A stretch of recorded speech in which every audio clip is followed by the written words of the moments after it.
وقال فرعون يا أيها الملأ ما علمت لكم من إله غيري فأوقد لي يا هامان على الطين فاجعل لي صرحا لعلي أطلع إلى إله موسى وإني لأظنه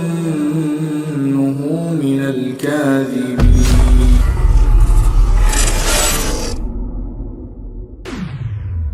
تاریخ کے پنوں کی سیاہی بننے والا وہ فرعون جو کبھی یہ دعویٰ کیا کرتا تھا انا ربکم الاعلی، یعنی میں ہوں سب سے بڑا خدا. اللہ تبارک و تعالیٰ نے اس بدبخت کو عبرتناک موت دے کر اور اس کو غرق کر کے یہ ثابت کر دیا کہ سب سے بڑا خدا کون ہے. پیارے دوستو، ویسے تو مصر کی تاریخ میں بہت سارے بادشاہ گزرے، لیکن جس فرعون کا ذکر اللہ تبارک و تعالیٰ نے قرآن پاک میں فرمایا ہے، یہ ایسا بدبخت فرعون تھا جو خود کو خدا کہلواتا اور اپنی پوجا کروایا کرتا، اور جو لوگ اس کو خدا ماننے سے انکار کرتے یہ ان پر ظلم و ستم کرتا، اور مصر کا مشکل ترین کام یہ ان سے کروایا کرتا. پیارے دوستو، فرعون کس قدر بدبخت اور لعین شخص تھا، اس کی بدبختی کا اندازہ اس بات سے بخوبی لگایا جا سکتا ہے کہ جب اللہ تبارک و تعالیٰ نے اس کو ہلاک کیا اور پوری دنیا کے لیے عبرت کا نشان بنایا، تو اس وقت اس کی لاش کو نہ تو پانی نے قبول کیا اور نہ ہی زمین نے قبول کیا، بلکہ اس کی لاش اس روئے زمین پر قیامت تک یوں ہی جلتی اور سڑتی رہے گی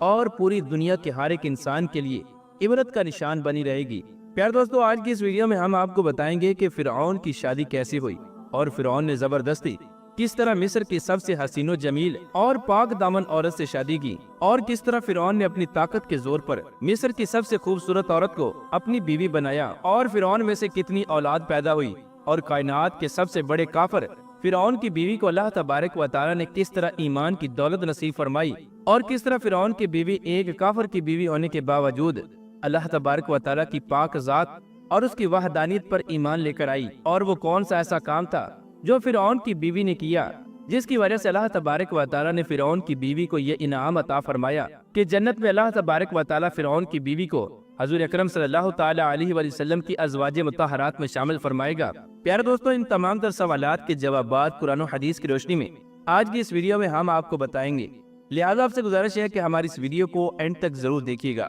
پیارے دوستو، فرعون جب مصر کا بادشاہ بنا تو مصر کا بادشاہ بنتے ہی اس نے اپنی خواہشات کو پورا کرنا شروع کر دیا، اور فرعون نے مصر کے اندر خدائی کا دعویٰ کر دیا اور تمام لوگوں کو اپنی پوجا کرنے کا حکم دیا. جو لوگ اس کو اپنا خدا مانتے یہ ان کے ساتھ پیار اور محبت کے ساتھ پیش آتا، اور جو لوگ اس کو خدا ماننے سے انکار کرتے یہ ان پر ظلم و ستم کرتا اور معاذ اللہ ان کو قتل کر دیا کرتا.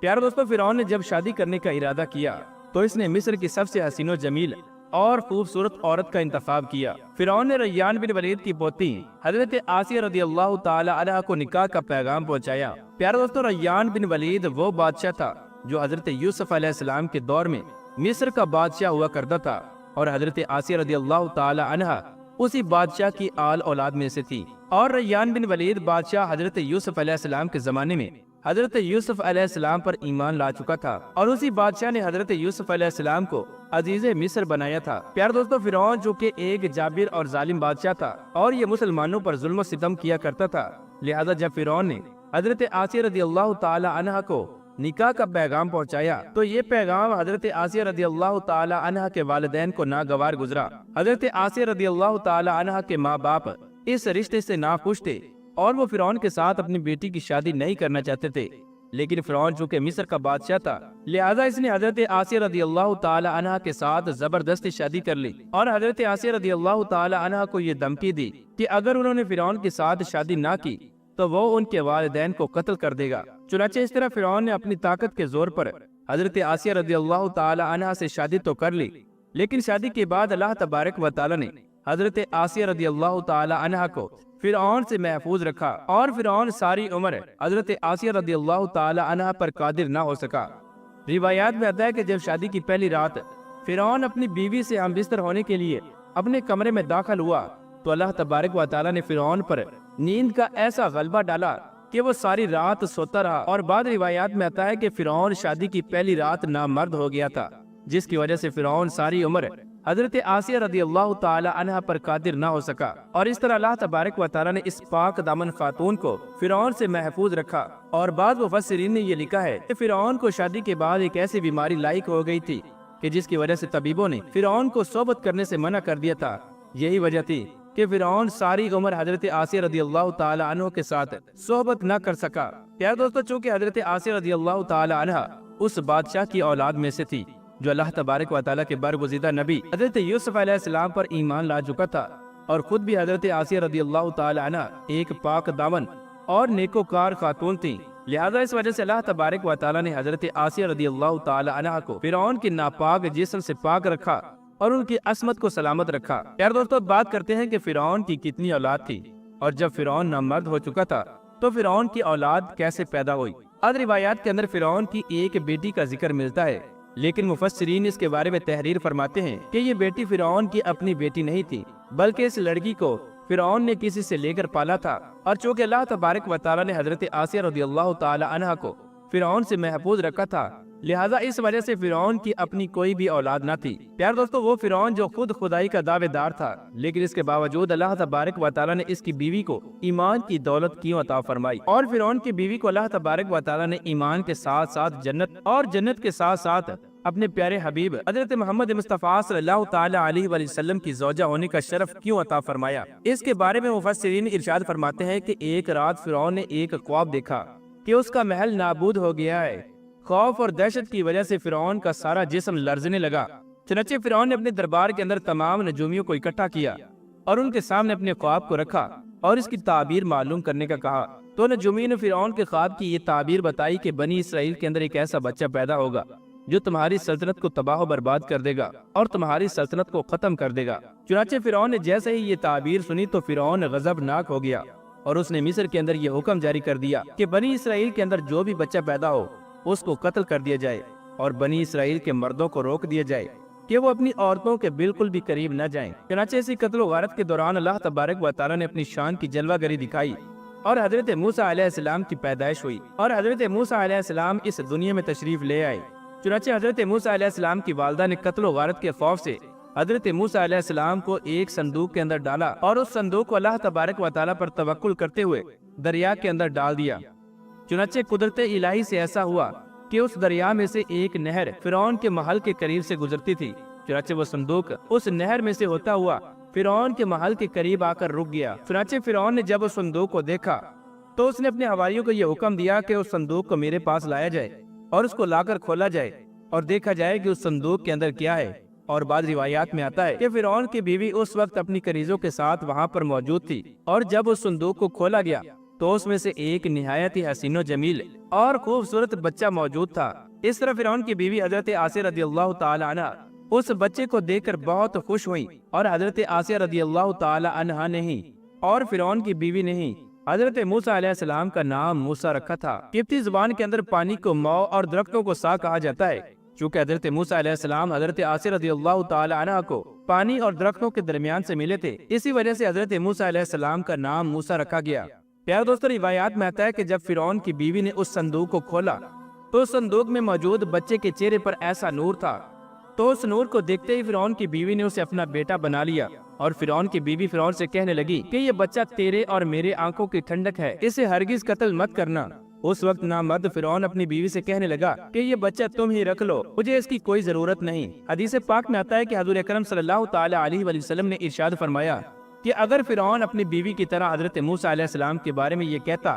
کہ یہ بچہ میرے آنکھوں کی بھی ٹھنڈک ہے، تو اللہ تبارک و تعالیٰ ضرور فرعون کو ایمان کی دولت عطا فرماتا اور وہ اللہ تبارک و تعالیٰ کی وحدانیت پر ایمان لے آتا۔ لیکن فرعون چونکہ بدبخت تھا اور اس کے نصیب میں ایمان تھا ہی نہیں، لہٰذا اس وجہ سے فرعون نے اس بات کا اقرار ہی نہیں کیا۔ پیارے دوستو، حضرت آسیہ رضی اللہ تعالی عنہ شادی کے پہلے ہی دن سے فرعون کے ظلم و ستم کے خلاف تھیں، اور فرعون کے ظلم و ستم کے خلاف ایک پہاڑ بن کر کھڑی رہیں۔ اور جب فرعون کا ظلم و ستم حد سے بڑھ گیا اور اللہ تبارک و تعالیٰ نے حضرت موسیٰ علیہ السلام کو مبعوث فرمایا، اور جب حضرت موسیٰ علیہ السلام کا مقابلہ فرعون کے جادوگروں سے ہوا، اور جب حضرت موسیٰ علیہ السلام کے عصا مبارک نے ایک بہت بڑا اژدہا بن کر جادوگروں کے تمام چھوٹے چھوٹے سانپوں کو نگل لیا، تو اس وقت فرعون کی بیوی حضرت آسیہ رضی اللہ تعالی عنہ حضرت موسیٰ علیہ السلام کا یہ عظیم الشان معجزہ دیکھ کر اللہ تبارک و تعالیٰ کی وحدانیت پر ایمان لے آئیں، لیکن حضرت آسیہ رضی اللہ تعالی عنہ نے اپنے ایمان کے بارے میں کسی کو کچھ نہ بتایا اور کافی دنوں تک اپنے ایمان کو فرعون سے چھپائے رکھا۔ لیکن جب فرعون نے خدائی کا دعویٰ کیا اور خود کو خدا کہلوانے لگا اور لوگوں سے اپنی پوجا کروانے لگا تو یہ بات حضرت آسیہ رضی اللہ تعالی عنہ کے ایمان کو بالکل بھی گوارا نہ تھی، اور حضرت آسیہ رضی اللہ تعالی عنہ کھل کر میدان میں آ گئیں۔ اس وقت حضرت آسیہ رضی اللہ تعالی عنہ نے فرعون کے اس عمل کی سخت مخالفت کی۔ چنانچہ جیسے ہی فرعون کو اس بات کا پتہ چلا کہ میری بیوی حضرت موسیٰ علیہ السلام اور اللہ تبارک و تعالیٰ کی وحدانیت پر ایمان لا چکی ہے، تو بدبخت فرعون نے حضرت آسیہ رضی اللہ تعالی عنہ پر ظلم و ستم کرنا شروع کر دیے، اور فرعون نے روزانہ حضرت آسیہ رضی اللہ تعالی عنہ کو طرح طرح کی اذیتیں دینا شروع کر دیں۔ لیکن فرعون کا ہر طرح کا ظلم و ستم بھی حضرت آسیہ رضی اللہ تعالی عنہ کے ایمان کو کمزور نہ کر سکا، بلکہ حضرت آسیہ رضی اللہ تعالی عنہ کا ایمان دن بدن بڑھتا گیا۔ فرعون نے بہت کوشش کی کہ فرعون کی بیوی اللہ تبارک و تعالیٰ کی وحدانیت کو چھوڑ دے اور دوبارہ کفر و شرک کی طرف واپس لوٹ آئے، لیکن فرعون کی تمام تر کوششوں کو حضرت آسیہ رضی اللہ تعالی عنہ نے ناکام بنا دیا، اور حضرت آسیہ رضی اللہ تعالی عنہ صرف اللہ تبارک و تعالیٰ کا نام پکارتی رہیں اور اللہ تبارک و تعالیٰ کی عبادت میں ہی مصروف رہیں۔ اور اسی طرح بنی اسرائیل کا جو بھی شخص فرعون کو اپنا خدا ماننے سے انکار کرتا اور اللہ تبارک و تعالیٰ کی وحدانیت پر ایمان لے آتا تو فرعون اس شخص پر طرح طرح کے ظلم و ستم کرتا اور معاذ اللہ ان کو قتل کر دیتا۔ یار دوستو، ایک مرتبہ فرعون نے حضرت موسیٰ علیہ السلام پر ایمان لانے والے ایک شخص کو، جس شخص کو قرآن پاک میں مومن آل فرعون کے نام سے یاد کیا جاتا ہے، اس شخص کو بڑی بے دردی کے ساتھ فرعون نے قتل کر دیا۔ چنانچہ شخص کے قتل کے بعد فرعون کی بیوی سے رہا نہ گیا اور فرعون کی بیوی کھلے عام فرعون کی مخالفت کرنے لگی۔ چنانچہ فرعون نے جب یہ دیکھا کہ میری بیوی ہی میرے خلاف ہو چکی ہے اور وہ خل مخلہ میری مخالفت کر رہی ہے، تو فرعون کے اندر غصے کی آگ بھڑک اٹھی۔ تو فرعون نے اپنی بیوی کو دردناک طریقوں سے اذیتیں پہنچانا شروع کر دیں۔ اس بدبخت فرعون نے حضرت آسیہ رضی اللہ تعالی عنہ پر بڑے بڑے ظلم کے پہاڑ گرائے اور ان کو طرح طرح کی اذیتیں دی اور ان کو مارا اور زد و کوب کیا، اور فرعون نے اپنے ظلم کی انتہا یہاں تک کر دی کہ حضرت آسیہ رضی اللہ تعالی عنہ کے دونوں پاؤں اور دونوں ہاتھوں کے اندر لوہے کی کیلوں کو ٹھوک دیا، یہاں تک کہ حضرت آسیہ رضی اللہ تعالی عنہ ہل بھی نہ سکتی تھیں۔ اور اس کے بعد حضرت آسیہ رضی اللہ تعالی عنہ کے سینے پر ایک بھاری بھرکم پتھر کو رکھا گیا اور ان کو گرم ریت پر لٹا دیا گیا، اور حضرت آسیہ رضی اللہ تعالی عنہ کا پانی بھی بند کر دیا گیا۔ پیارے دوستو، اس طرح فرعون نے اپنی بیوی حضرت آسیہ رضی اللہ تعالی عنہ پر اپنے ظلم کی انتہا کر دی، لیکن ان تمام تر مظالم کے باوجود حضرت آسیہ رضی اللہ تعالی عنہ کا ایمان ذرہ برابر بھی کمزور نہ ہوا، بلکہ ان کا ایمان مزید بڑھتا گیا، اور حضرت آسیہ رضی اللہ تعالی عنہ اپنے ایمان پر ثابت قدم رہیں۔ اور بعض روایات میں آتا ہے کہ فرعون نے اپنی بیوی حضرت آسیہ رضی اللہ تعالی عنہ پر اس قدر دردناک طریقے سے ظلم و ستم کیا کہ حضرت آسیہ رضی اللہ تعالی عنہ کی جسم کی کھال تک کو اتروا دیا، اور اس کے بعد حضرت آسیہ رضی اللہ تعالی عنہ پر ایک بھاری بھرکم پتھر کو گرا دیا گیا، جس کی وجہ سے حضرت آسیہ رضی اللہ تعالی عنہ شہید ہوئیں اور اس دنیا فانی سے رخصت ہو گئیں۔ پیارے دوستو، اس طرح حضرت آسیہ رضی اللہ تعالی عنہ اللہ تبارک و تعالی کی وحدانیت پر ایمان لے آئیں اور فرعون کے تمام تر مظالم کو پوری عمر برداشت کرتی رہیں، یہاں تک کہ مرتے دم تک فرعون نے اپنے تمام تر مظالم کی انتہا کر دی۔ لیکن اس کے باوجود حضرت آسیہ رضی اللہ تعالی عنہ نے اللہ تبارک و تعالی کی پاک ذات کو نہ چھوڑا اور اپنے ایمان کو مضبوطی سے تھامے رکھا، اور بلاخر اسی ایمان اور اللہ تبارک و تعالی کی محبت کو لے کر اس دنیا فانی سے رخصت ہو گئیں کہ اللہ تبارک و تعالی حضرت آسیہ رضی اللہ تعالی عنہ کے اس ایمان اور اس محبت سے اس قدر خوش ہوا کہ اللہ تبارک و تعالی نے حضرت آسیہ رضی اللہ تعالی عنہ کو یہ انعام عطا فرمایا کہ حضرت آسیہ رضی اللہ تعالی عنہ اللہ تبارک و تعالی کے سب سے محبوب نبی حضرت محمد مصطفیٰ صلی اللہ تعالی علیہ وآلہ وسلم کی جنت کے اندر بیوی ہوں گی،